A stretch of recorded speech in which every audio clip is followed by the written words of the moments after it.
I'm going to tell you something that will curdle the blood of anyone who hears it. For 10 years of my life, the person I loved more than anything in this world, the one I nurtured with every fiber of my being, the one I brought into this world with both pain and profound joy, this very person, my own son, violated me every single day. I lay there, trapped, paralyzed, unable to even lift my left arm in defense. He raped me, day after day, for an entire decade, and the most sickening part, he did it all while pretending to be my loving caregiver.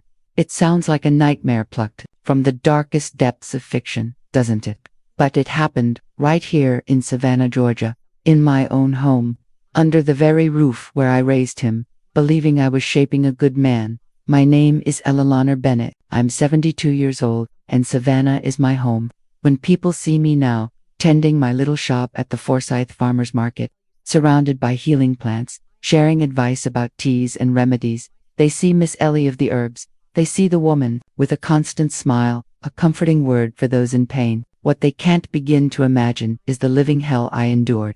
That smile, that outward calm, hides a story I kept buried for far too long, until I realized I couldn't stay silent anymore. Before I continue with this raw, difficult truth, tell me in the comments, what's your name? Where are you listening from?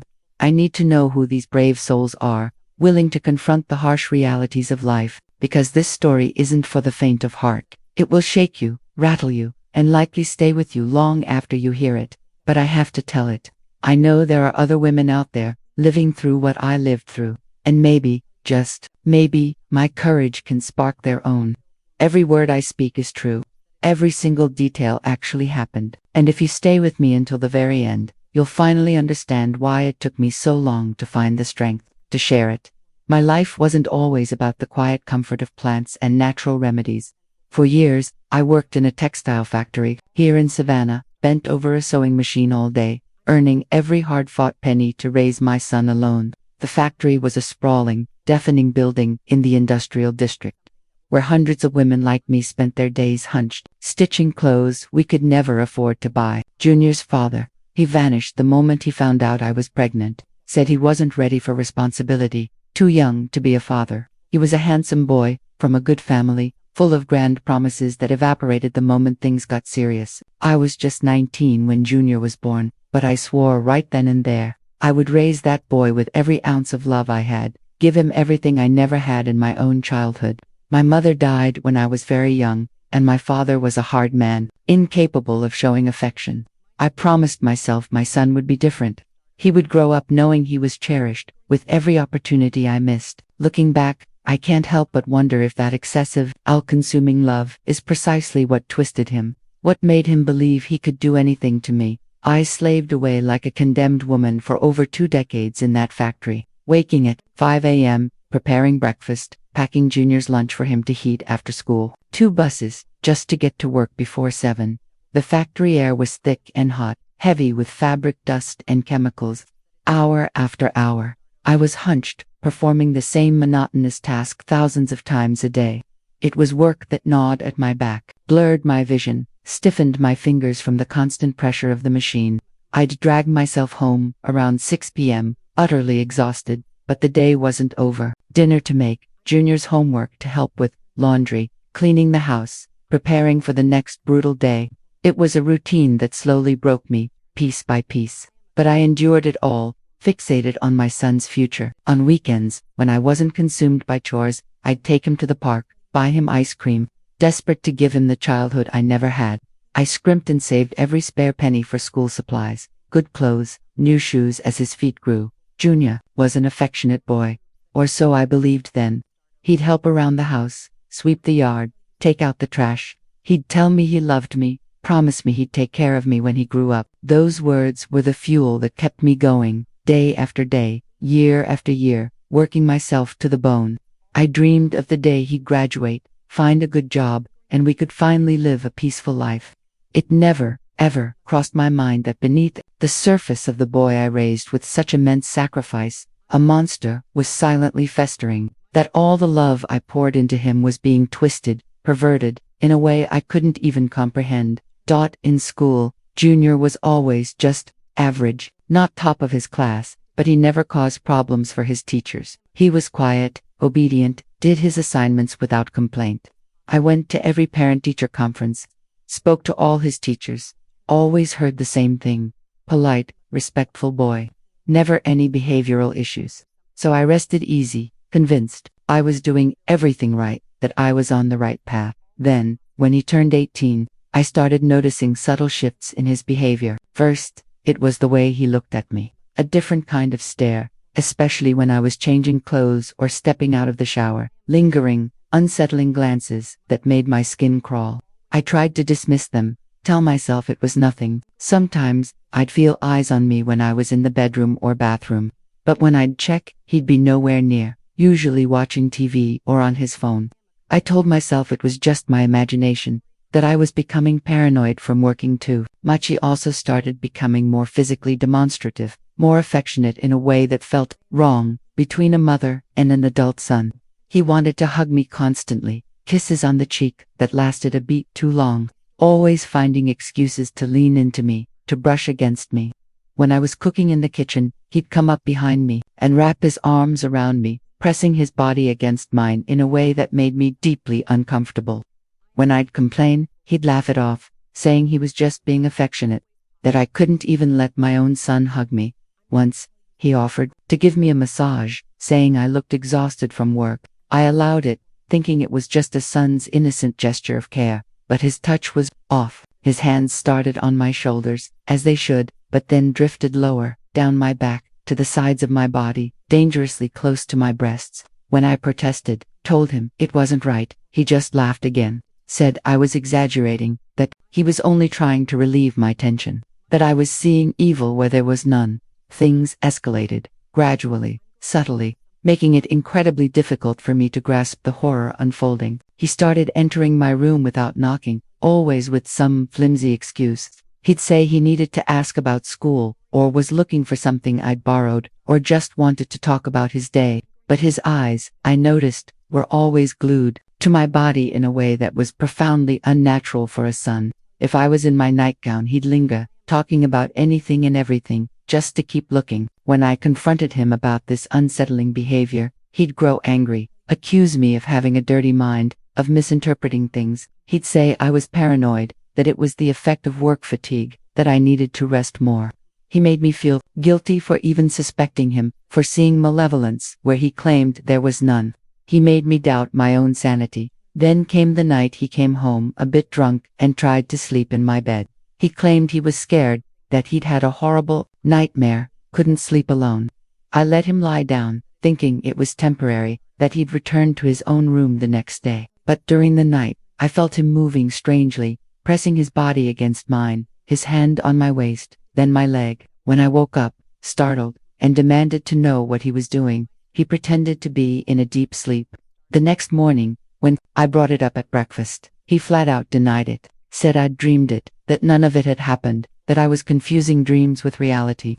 He even said it was common for people who work a lot to have vivid nightmares, that I needed to take better care of myself. He made me doubt my own memory, my own perception of what had transpired. I started to be afraid of my own son, but at the same time, a crushing wave of guilt washed over me for even thinking such things about him. After all, he was my boy, the son I had raised with so much love, so much sacrifice. How could I possibly suspect something so monstrous? How could I imagine my own son harboring impure thoughts about me? I desperately tried to convince myself I was imagining things, that the grinding work was driving me mad, that I needed to stop seeing evil where there was none. I began to avoid being alone with him at home. I'd always find something to occupy myself when he was around. I started locking my bedroom door, something I had never done before. I changed my bathing routine, dressing in the bathroom instead of the bedroom. But all these precautions only made me more anxious, more confused. Why was I protecting myself from my own son? Then came that day, the day that shattered my life forever, cleaving my existence into a stark before and after. It was a Monday morning, March 15th, 1998. The day had started so normally, just like any other. I woke at 5 a.m., as always, prepared breakfast, packed my lunch, got ready for work. Junior was still asleep when I left the house. It was a warm summer day, but with a pleasant breeze that made the morning air feel gentle. I arrived at the factory at the usual time, clocked in, settled at my sewing machine, and began to work. I was focused, trying to finish a batch of women's clothing that had to be delivered before lunch. I remember concentrating, trying to meet that deadline, when suddenly, a horrifying pain exploded in my head. It felt like someone had slammed a hammer into the back of my neck. The pain was so intense that my vision instantly blackened. The floor spun beneath my feet, a nauseating sensation of everything whirling around me. I tried to grip the machine table, but I couldn't. The last thing I remember is falling from the chair, hearing the roar of the other machines grinding to a halt, the women shouting, running toward me. After that, total blackness. My vision went black, the floor spun, and the last thing I knew was falling from that chair. When I finally came to, I was in a hospital bed, a tangle of machines hooked up to me. The doctor, a serious man with kind eyes, explained I'd had a stroke, a cerebral hemorrhage. He said I was too young for it, that it usually happened to older folks, but the relentless stress of my work, of my life, had taken its toll. The entire left side of my body was numb, my left arm, my left leg, useless. And that's when my world truly became a living hell. I needed help with everything: bathing, dressing, going to the bathroom, eating, every single basic function. Junior, who was 22 at the time, stepped forward. He said he'd give up everything, that he'd dedicate his life to caring for me, just as I had dedicated my entire life to him. In that moment, I was profoundly moved by his apparent devotion. The first few days at home were, in a twisted way, almost normal. He was attentive, gentle. He'd help me to the bathroom, feed me, help me bathe. I felt a deep gratitude for having such a caring son. But then, the insidious changes began. First, he insisted no one else could care for me. Only he claimed, knew how to do it properly. He dismissed Martha, the kind woman in her 50s, the social worker had arranged to help a few hours a day. Martha was gentle, respectful, experienced with stroke patients. She knew how to handle the paralysis, how to make me comfortable, but Junior found fault with everything. He'd accuse her of carelessness, of not doing things the right way, of hurting me during my physical therapy. He fabricated so many complaints that poor Martha eventually quit. After she was gone, he started saying I was very dirty, that I needed longer baths, that only he could clean me better because no one else would give me the necessary care. The baths that used to take 10 minutes with Martha stretched into over an hour with him. He'd lecture me, claiming a paralyzed person accumulates dirt in places normal people can't even imagine. He warned that improper cleaning could lead to serious infections, even death, if I didn't maintain adequate hygiene. His hands began to linger on my breasts, my private area, always with the excuse of deep cleaning. When I protested, told him it wasn't right, that it didn't need to take so long, he'd dismiss me. He'd say, that's just how it was, that people who couldn't move needed more meticulous cleaning, that I didn't understand anything about medical care. He even claimed he'd researched hygiene for bedridden people online, that specialized sites recommended meticulous cleaning, and that I should be grateful for his patience. I tried to argue, but he always had a ready answer, always a medical justification for every disgusting thing he did. I started to understand, with a chilling certainty, that something was terribly wrong when his touches went beyond anything remotely related to cleaning. They were lingering touches, touches that filled me with a sickening blend of disgust and terror. He would run his hand over my breasts, making circular movements, claiming he was checking for nodules, saying paralyzed women had a higher risk of cancer due to poor circulation. He touched my intimate area with his fingers, inserted them where they shouldn't be, always with the same twisted excuse, cleaning secretions, checking for infection. But I was trapped, completely dependent on him for everything, unable to even get out of bed alone. What could I do? My left side was dead. I couldn't even push him away with my right hand. I had no strength. It was like being imprisoned in my own body, seeing and feeling every horrific thing, but utterly powerless to react. The helplessness was a desperate, suffocating panic. But screaming was useless. There was no one to hear. The situation spiraled, so gradually, so insidiously, that it often made me question my own sanity. Was this truly happening, or was I losing my mind? He began to control every aspect of my life. The visitors I could receive, the medicines I took, the food I ate, the programs I watched on TV. He claimed it was for my own good, that he knew better than anyone what I needed, that as my primary caregiver, He was responsible for all decisions regarding my health and well-being. He isolated us completely. He wouldn't even let the neighbors in to see me. When someone appeared at the door, he'd answer, saying I was sleeping or in pain, or that the doctor had prescribed absolute rest. He always had a different excuse to keep people away.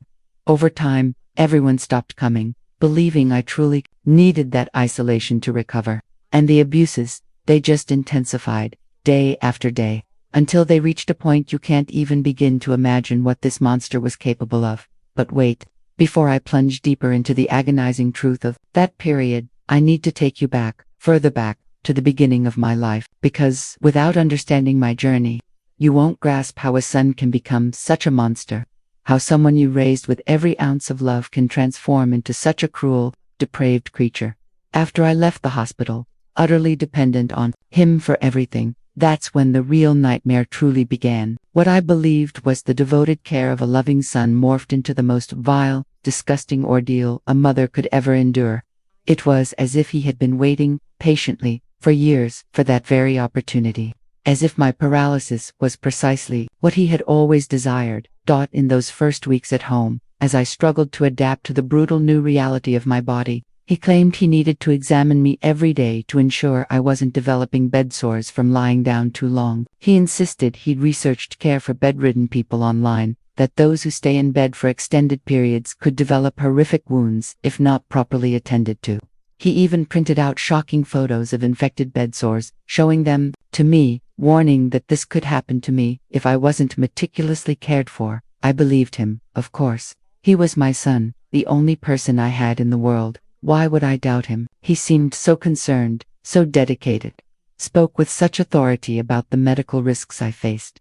But these examinations began to last longer and longer, and his hands started to wander to places that had absolutely nothing to do with preventing beds. He examined every inch of my body, claiming he had to check everywhere, that bed sores could appear anywhere. Then he started saying my breasts looked different, swollen, that he needed to massage them to improve blood circulation. He claimed he'd read on specialized sites that women confined to bed could develop problems with breast circulation, and that massage was fundamental to avoid serious complications. His hands would stay there for what felt like an eternity, squeezing, moving, making movements that left me with a horrifying sensation in the pit of my stomach, a mixture of profound disgust, paralyzing fear, and utter confusion. When I protested, saying it hurt, or that I didn't like those touches, he'd dismiss it. He'd say it was like that at first, that it always bothers you in the beginning, but that later, the body gets used to it and even improves. He even had the audacity to say I couldn't be selfish. He would tell me he was sacrificing his own time to take care of me, that I had to collaborate with the treatment if I ever wanted to recover. He spoke with such a chilling conviction, it made me question my own feelings, made me wonder if I was truly misinterpreting those touches. The first undeniable incident, the one that truly marked the beginning of the more serious abuses, happened during a bath one Thursday afternoon. He claimed I was very dirty down there, and that he needed to clean me properly or I'd get a terrible urinary infection that could kill me. He began touching me in a way that had absolutely nothing to do with hygiene, inserting his fingers where they shouldn't be, claiming he was removing accumulated dirt I couldn't reach due to my paralysis. I tried to close my legs, used every ounce of strength I had on my right side to protect myself, but he held me tight, speaking in that falsely affectionate voice. Mom, relax. Your son. There's nothing wrong with this. You gave me baths my whole life when I was a child, cleaned my bottom, taught me about hygiene. Now it's my turn to take care of you. The comparison was absurd, disgusting, yet he spoke with such sickening naturalness that, for a fleeting moment, I questioned if I was truly exaggerating. From that point on, baths transformed into pure torture. Sessions of horror I knew would happen every day, utterly unavoidable. He would spend over an hour cleaning me, always with those repulsive excuses about hygiene and health. He'd insist a paralyzed woman needed special care, that I didn't understand anything about medicine, that he'd researched everything on the internet and knew exactly what he was doing. And there I was, unable to move properly, dependent on him for everything, with no way to resist or escape.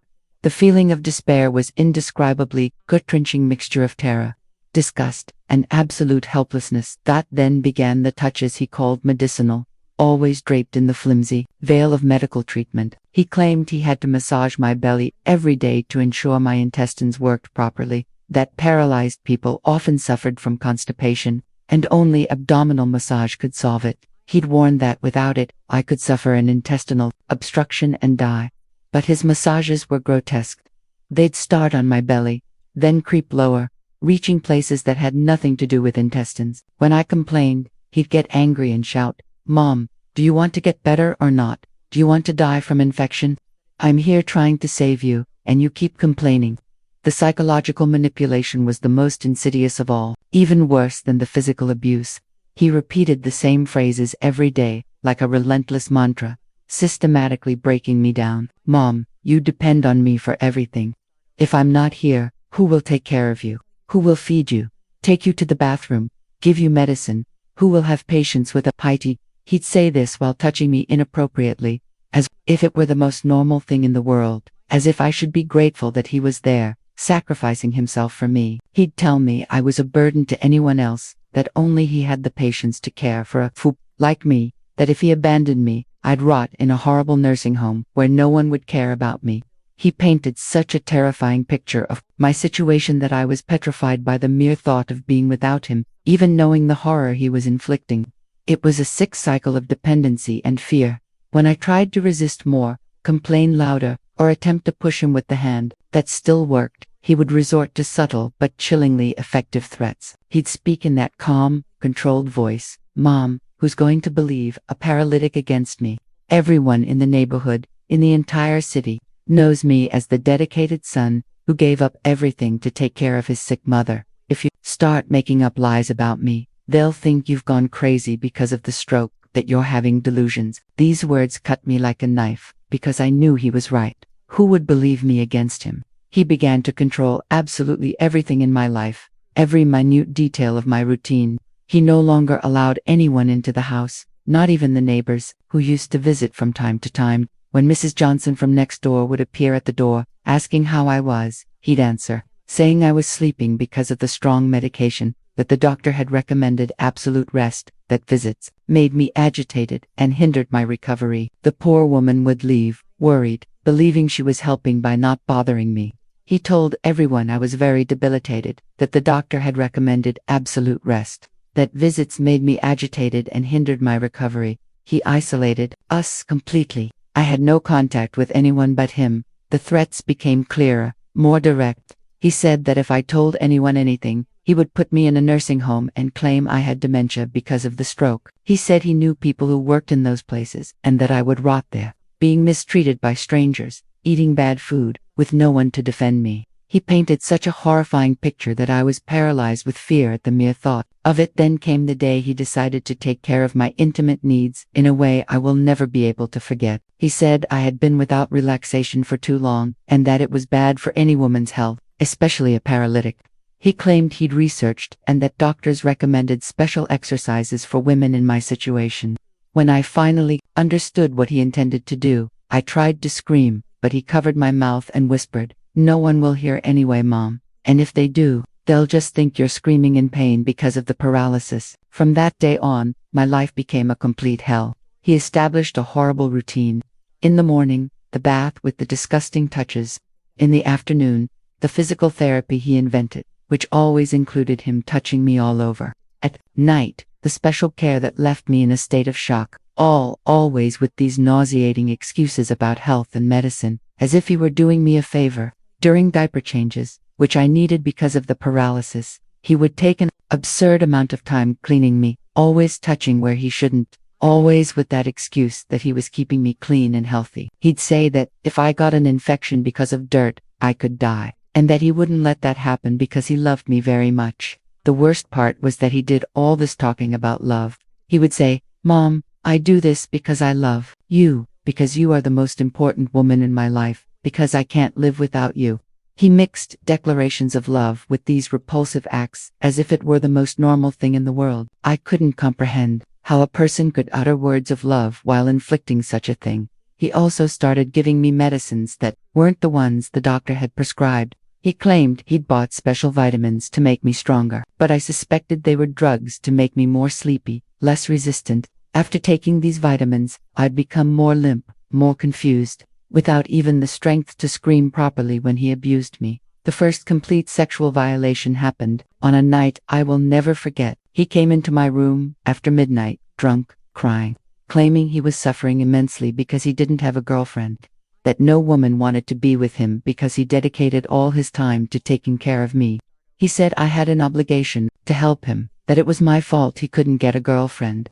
What happened after that was so horrible that to this day, I wake up screaming from nightmares. After that night, he declared that now we had a special relationship, that I was more than a mother to him, but that we were a couple, and no one could ever know because people didn't understand true love. He claimed that what happened between us was a thing of God, that it was destiny, that the paralysis had happened so we could be closer. His madness knew no limits. Answer me honestly. Do you think a mother has an obligation to forgive a son, no matter what he does? Because I have a very controversial opinion about this. Tell me in the comments what you think. What you're about to hear about the years that followed will make you understand why I feel this way. What began on that cursed night became a routine of horror that lasted for years and years. Each day that dawned was one more day of torment. One more day I prayed for God to take me quickly from this suffering. Junior transformed my life into a prison, and I was a prisoner in my own broken body. He was the cruelest jailer imaginable. Every single day, without exception, he repeated the same abuses, always cloaked in those disgusting excuses of care and hygiene. In the morning, when he woke me for breakfast, he'd already start running his hands over me, claiming he was checking if I'd slept well, if I hadn't developed skin wounds during the night. But his checks were pure evil, disguised as medical care. During the bath, which happened every day in the late afternoon, he would spend over 2 hours cleaning me. He said a paralytic needed extra hygiene, that if he didn't do it, I would rot from infection. But I knew it wasn't cleaning at all. It was him satisfying his sick desires, using my body as if it were a doll. I tried to resist, but with my left arm unresponsive, my left leg dead, I depended on him, even to go to the bathroom. The physical therapy he invented was another moment of terror. He said he'd studied on the internet the exercises I needed to do to not completely lose my movements.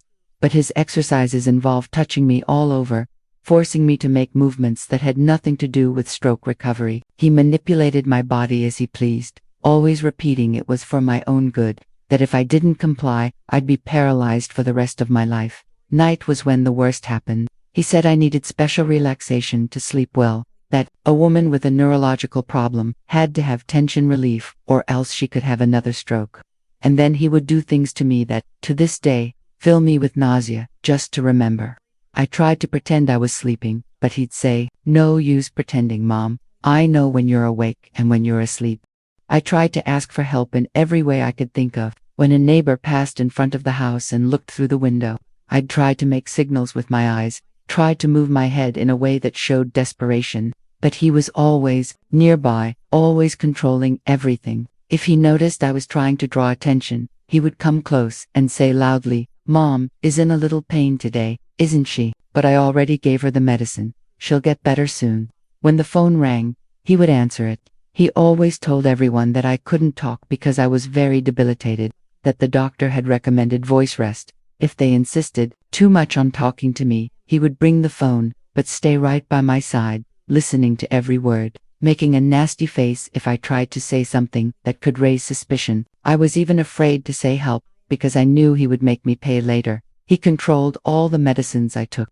Besides the ones the doctor had prescribed for the stroke, he gave me others he claimed he'd bought at the pharmacy to complete the treatment. I suspected they were medicines to make me more docile, more confused, because after taking them, my mind would get very jumbled, unable to think straight, without even the strength to scream when he abused me. The visits were cut off, one by one. First, he said I couldn't receive my friend Nancy because she talked too loud, and it affected my blood pressure. Then he said the people from the church couldn't come anymore because I was very sensitive to crowds. He kept fabricating excuses for each person until there was no one left. We were completely isolated from the world, just him and me inside that house that had become my personal hell. I tried to resist in various ways. Sometimes I pretended I was in a lot of pain to see if he would stop. But he said pain was normal in someone who had had a stroke, and that what he was doing would help improve it. Other times, I tried to cry, hoping he would have a little pity. But he said crying was also a symptom of a neurological problem and that I would get better with time. Once, I managed to get the phone in secret and tried to call emergency services, but my speech was a bit slurred because of the medicines he gave me, and the woman on the other end couldn't understand properly what I was saying. When he arrived and saw the phone in my hand, he became furious. He said that if I did that again, he would tie me to the bed and tell everyone I was having outbursts because of the stroke. The years went by, and I lost all hope that someone would one day discover what was happening. He had managed to build a perfect image of a dedicated son. The neighbors praised him, said he was an example of a son who gave up his life to take care of his sick mother. When he went out to do shopping or handle something on the street, everyone spoke well of him. How could anyone suspect a person who had such a flawless reputation? He also became increasingly bold. He started taking me to medical appointments and would be present during all examinations. He wouldn't let the doctor examine me alone. He said I got very nervous without him nearby, that I could have another stroke if I got agitated. The doctors thought this was normal. They praised his dedication. No one imagined that he was there to control what I said during the consultations. When the doctor asked how I was, he would answer for me before I even opened my mouth. He'd say I was evolving well, that I was eating right, sleeping well, doing physical therapy. If the doctor insisted on speaking to me directly, he would say, "Doctor, sometimes she gets a bit confused because of the stroke, but I note down everything that happens at home and can inform you better." But one day, after almost 8 years, living this hell, something happened that changed everything. The neighbor next door, Mrs. Johnson, was at home, sick on bed rest. So, she spent the entire day at home, at a time when she would normally be working. On that very day, I couldn't take it anymore and started screaming in desperation while he was abusing me. I screamed with a strength I didn't know I had. I screamed for help until my voice disappeared. Mrs. Johnson heard the screams through the thin wall that separated the two houses. She said later that she had never heard a scream of desperation like that it sounded like someone being tortured. She became worried and came to knock on the door to see if everything was okay. JR answered the door, utterly calm. He said I had had a pain crisis because of the paralysis, that he had already given me medicine, and that I was already better. But Mrs. Johnson wasn't convinced. She insisted on seeing me. She said she wanted to be sure I was okay. He tried to prevent her, but she pushed the door and entered. She found me in bed, covered in sweat, with handprints on my neck. My eyes were red from crying so much. She immediately realized that something was terribly wrong, especially because I had a desperate look, trying to say something she couldn't understand.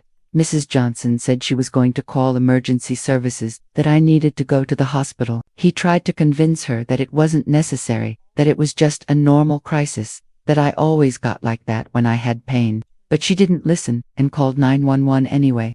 While we waited for the ambulance, she stayed there by my side, holding my hand, and I tried to mouth help with my eyes, because my voice wouldn't come out at the hospital. The doctor who treated me found something strange. He said I had signs of very high stress for a person who was supposedly being well cared for at home. He asked if I was feeling any different pain, if something was happening at home that could be making me agitated.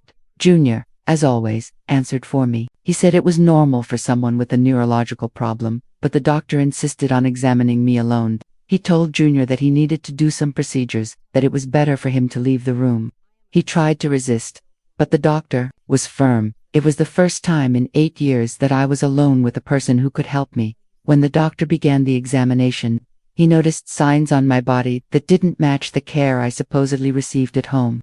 The doctor asked if someone was hurting me, if I was being mistreated. I tried to speak, but I was so nervous that the words wouldn't come out right. So he asked if I could nod my head to answer yes or no. When he asked if someone in my family was hurting me, I managed to nod yes. When he asked if it was my son, I confirmed again. The doctor called the hospital social worker and a psychologist. They came to talk to me and gradually managed to understand what was happening. I told everything I could, even with my speech a bit slurred, even trembling with fear. I told them about the abuse, the touching, the threats. They were horrified, but believed me. When they went to confront Junior, he denied everything with the greatest coldness in the world. He said I was having delusions because of the stroke, that it was common for people with neurological problems to make things up, that he was a dedicated son, and that those accusations were absurd. He said I was being ungrateful after everything he had done for me, that he had sacrificed his life to take care of me. He was so convincing that for a moment, I thought people would believe him. He spoke with such assurance, such tranquility, that it almost made me doubt my own version, but the social worker said they would do other examinations on me, more detailed examinations, and that if they discovered any sign of abuse, they would call the police immediately. I know this story is heavy, but I bet many of you won't have the courage to hit the like button on this video. Go ahead, prove me wrong, hit that like, let's see if you really have courage. Because what you're going to discover now about what happened after these examinations will shock you even more than everything I've told you so far. The examinations they did on me at the hospital confirmed everything I had said. The forensic doctor found clear signs of recent and old sexual abuse, marks on my body that proved I was telling the truth. When they showed the results to Junior, he continued to deny, but now he could no longer maintain that pose of a dedicated son. The mask had fallen, and everyone could see the monster he truly was. The police were called, and he was arrested on the spot. They took him away in handcuffs from the hospital while he shouted that I was crazy, that I was making everything up because of the stroke, that he was going to sue everyone for defamation. But it was no use shouting anymore. The evidence was there, on my body, marked by years of abuse, and no one could deny the reality. I stayed in the hospital for almost 2 weeks while they decided what to do with me. There was no one from my close family to take care of me, and I was terrified at the possibility of having to go to a nursing home or some place where I didn't know anyone. But then a miracle happened that I will never forget. My cousin Sarah appeared, a distant cousin of my father that I didn't even remember existed anymore. Sarah had heard about the case through a friend who worked at the hospital. She came to see me and said that even though we hadn't spoken for more than 20 years, she couldn't let a relative go through a situation like that alone.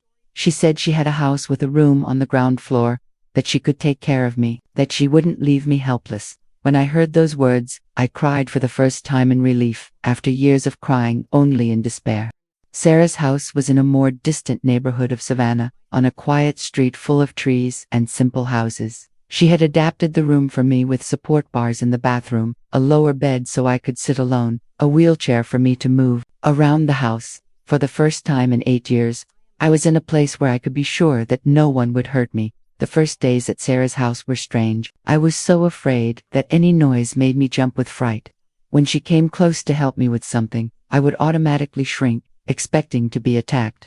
My body had engraved the fear in a way that even those who wanted to help me scared me. She had the patience of an angel with me. She spoke softly, moved slowly, always warning before touching me. The first thing Sarah did was take me to a physical therapist named Melissa, who had an office nearby.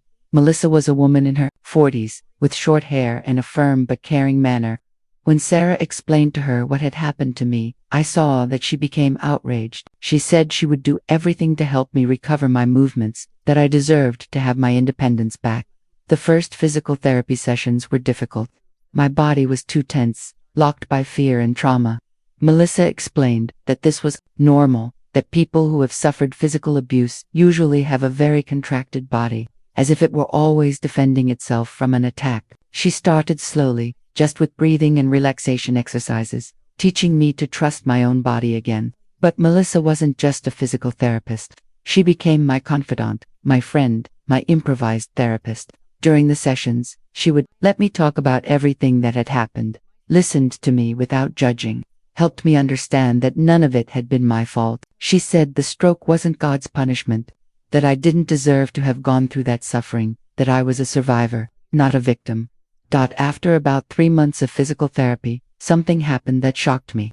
During an exercise, trying to reach an object that Melissa had placed on the table, my left hand moved by itself for the first time since the stroke. It was just a small movement, the fingers closing a little, but I started crying with emotion.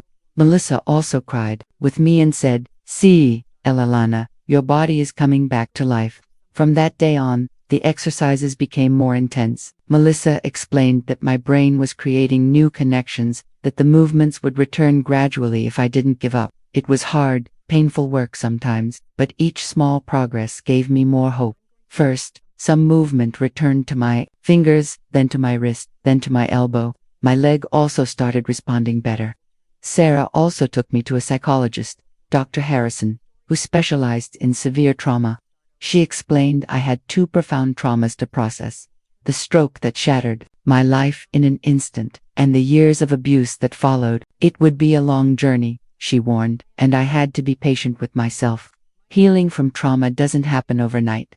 The sessions with Dr. Harrison were fundamental. She helped me understand so many things. What Junior did to me, she explained, had names: sexual violence, abuse of a vulnerable person, false imprisonment. It wasn't care, or love, or anything resembling it. He had exploited my physical dependency to satisfy his sick desires, and that, she emphasized, was a serious crime, regardless of whether he was my son. With time, I came to truly understand that I was not to blame for anything that happened. Not for the stroke, not for becoming dependent, not for raising a son who turned into a monster. Dr. Harrison taught me that victims of abuse always feel guilty. But that guilt isn't real. It's just a twisted way the mind tries to make sense of something that makes no sense at all. A few months after I started treatment, the most exhilarating day of my recovery happened. Melissa, my physical therapist, announced she was going to try and make me walk alone, just with the support of a cane. I was terrified of falling, but she looked me in the eye and said, "Trust me, Eleanor, you're ready." And indeed, I was. I managed to take about 3 steps alone, trembling, but firm. Sarah was there, watching, and she cried so hard I thought she'd collapse. Walking alone changed everything in my life. I no longer depended on anyone to go to the bathroom, to get a glass of water, to reach the window and look out at the street. It might seem insignificant, but for someone who had been unable to move for years, each tiny movement was a monumental achievement. I spent hours practicing walking around the house, strengthening my legs, recovering the balance the stroke had stolen. With physical independence slowly returning, I started thinking about what to do with my life. I couldn't work at the textile factory anymore. My body wouldn't endure being hunched over a machine for hours. Dr. Harrison suggested I find an activity that brought me pleasure, a way to restart my professional life without much physical effort. It was Sarah who suggested the medicinal herbs course. She reminded me, "You always had a knack for plants, Ilana. When you were young, you knew how to make teas for everything. Your mother taught you a lot about home remedies." She said there was a lady in the neighborhood who gave a basic course on medicinal plants, and I could learn more, maybe even work with it in the future. The course was a wonderful discovery. I learned about dozens of plants, their effects, how to prepare teas, homemade ointments, syrups. The teacher, Miss Carmen, told me I had a gift for dealing with plants, that my hands were good for making remedies. It was the first time in a very long time that someone had praised an ability of mine. It made me feel useful again. While I was recovering and rebuilding my life, the case against Junior proceeded in court. He was sentenced to 12 years in prison for rape of a vulnerable person, false imprisonment, and mistreatment. I thought that, finally, justice had been done. He would pay for everything he did to me for so many years. But what I didn't imagine is that the American prison system is, frankly, a joke. Now comes the part where many people will judge me. When I found out he had been released from prison for good behavior after only 3 years, I made a choice. Do you think I was wrong not to have reported him again when he tried to contact me? What would you have done in my place? Because what happened after that will show you that sometimes life delivers justice in ways we least expect. 3 years after he was released, I was completely recovered and thriving. I had set up a small natural product store in a commercial space near Forsyth Park, right in the heart of Savannah. I sold medicinal herbs, teas, homemade ointments, syrups, all prepared by me. The business grew so much that I couldn't handle it alone. I had to hire Sylvia, a young woman who helped me with sales and loved to learn about medicinal plants. My store became known throughout the city. People came seeking remedies for everything: headaches, insomnia, stomach problems, depression, anxiety. I guided everyone on how to use the right plants, taught them how to make teas at home, gave advice on natural health based on decades of experience and study. I had become a local authority on the subject. I earned my money honestly, independent again after so much suffering. The routine of the store was a pure delight. I woke up early, had coffee with Sarah, walked the 4 blocks to the center, opened the store at 8 a.m., organized the dried herbs in the jars, prepared the ointments of the day. attended to my regular customers who had become friends, stopping to chat about life beyond just remedies. It was a simple life, but full of purpose and meaning. Sarah continued living with me, but now we were more like sisters than a cousin, caring for a sick relative. She helped me in the store on weekends, took care of the house while I worked. She was my life companion, my confidant, my closest friend. We had built a good, peaceful routine, full of true affection. For the first time in decades, I was truly happy. I had even found a boyfriend, Mr. Anthony, a 68-year-old widower, who frequented my store to buy lemon balm tea for his nerves after his wife died. He knew my whole story, respected my past, treated me with a caring tenderness I thought I'd never feel again. We didn't live together, but we saw each other almost every day. We went to the movies, took walks in the park, lived a sweet romance of mature people who understood how to value good company. Anthony was everything Junior never was: respectful, caring, protective, without being controlling. He brought me flowers every Friday, helped me carry the heavy boxes from the store, waited for me to close so we could go to dinner together at a simple restaurant nearby. Our relationship was based on mutual respect, trust, true affection. That's how love should be. It was 20 years of complete peace, of rebuilding, of happiness I never thought would be possible. I had managed to transform pain into purpose, helping other people through medicinal plants. I received several invitations to give talks about overcoming adversity, about entrepreneurship in later life, about how to start over after 50. I became an example in the city, the woman who knew how to turn things around after going through hell. My store prospered in a way I couldn't believe. I started selling from a small 3-foot counter and ended up occupying the entire room, with floor-to-ceiling shelves full of jars with herbs, a refrigerator with homemade ointments, a large table where I attended to people who came looking for more detailed guidance. I had customers who came from other cities just to buy my products. During these 20 years, I also created an informal support group for women who had suffered domestic violence. Every Tuesday after I closed the store, we would meet in the back room to talk, share experiences, give strength to each other. Many women managed to escape abusive relationships after participating in these meetings. It was my way of giving back all the help I received when I needed it most. The fame of my store spread so widely that even a newspaper reporter came to interview me. A big article came out about female entrepreneurship in the third age, with my photo surrounded by herbs, telling how I transformed a personal tragedy into an opportunity for a new beginning. I kept the clipping framed behind the counter as a constant reminder that it was possible to succeed in life even after going through the absolute worst. But then, on a Thursday morning last year, I was in the store organizing some jars of arnica ointment that I had just made when I heard a familiar voice asking for help. It was a trembling, weak voice, so different from the authoritative tone that had terrorized me for so many years. When I turned to see who it was, I almost fell backwards in fright. It was Junior, but not the strong, domineering man who had violated me for a decade. There, at the door of my store, was a broken man, thin, with yellowish skin, walking with great difficulty, leaning heavily on a cane. His hair was graying and thin, his eyes sunken, his clothes hanging loosely on a body that had wasted away. He seemed to have aged 20 years in the last 10. He would have been almost unrecognizable if it weren't for that voice that still sent shivers down my spine. He saw me and started crying in that pathetic way that cowardly men cry when they're in desperate need of something. He spoke with a choked voice, "Mom, I'm very sick. I need your help. The doctor said I have multiple sclerosis, that I'll become paralyzed if I don't have special care. Please don't abandon me." He stood there at the door of my store, trembling, hoping that I would feel sorry for him, like a foolish mother who forgives everything. I looked at that man who had destroyed so many years of my life and felt a strange, profound calm. I didn't feel anger. I didn't feel fear. I didn't feel pity. I felt an icy tranquility that I had never felt before.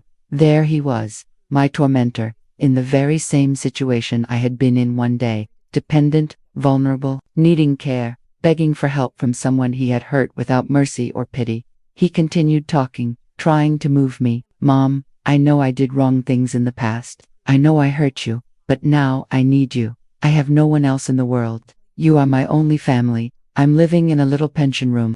I can't work anymore. I can barely take care of myself. Please, forgive me and help me." He was using the same emotional manipulation as always, but now, he had no power over me at all. Sylvia, who was organizing some herbs on a shelf, realized that something was happening and approached. I whispered to her, "You can go to lunch. I'll resolve this here." She left discreetly, leaving us alone. I didn't want witnesses for the conversation I was going to have with that man who was once my son. I listened to everything he had to say without interrupting, observing every detail of that body that was once strong and was now so debilitated. He told me that the multiple sclerosis had started about 5 years ago, beginning with some numbness in his legs, but worsening until he lost part of his movements. His hands were also compromised. He had difficulty holding objects, balancing, walking long distances. He confessed he'd been fired from his construction job because he could no longer carry weight, that his disability pension barely covered the tiny room where he lived and food. He admitted he could no longer bathe properly by himself, that sometimes he went days without a decent meal, that he was terrified of falling with no one to help. When he finished speaking, I took a deep breath and said, with the firmest voice I could muster, "Now you know what it's like to be dependent on someone, don't you? You know what it's like not to be able to defend yourself, to have to trust that the person who takes care of you won't hurt you, won't take advantage of your weakness."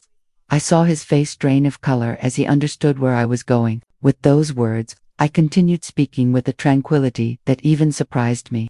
"Do you remember what you did to me for 10 years while I was paralyzed? Do you remember how you abused me every day, how you threatened me, how you turned my life into a hell? Do you remember that I begged you to stop, and you said I had to be grateful because you were taking care of me?" He tried to interrupt me, but I raised my hand and stopped him. It was my turn to speak. He had to listen after so many years of making me shut up. "For years, I begged you to have a little respect, a little humanity with me.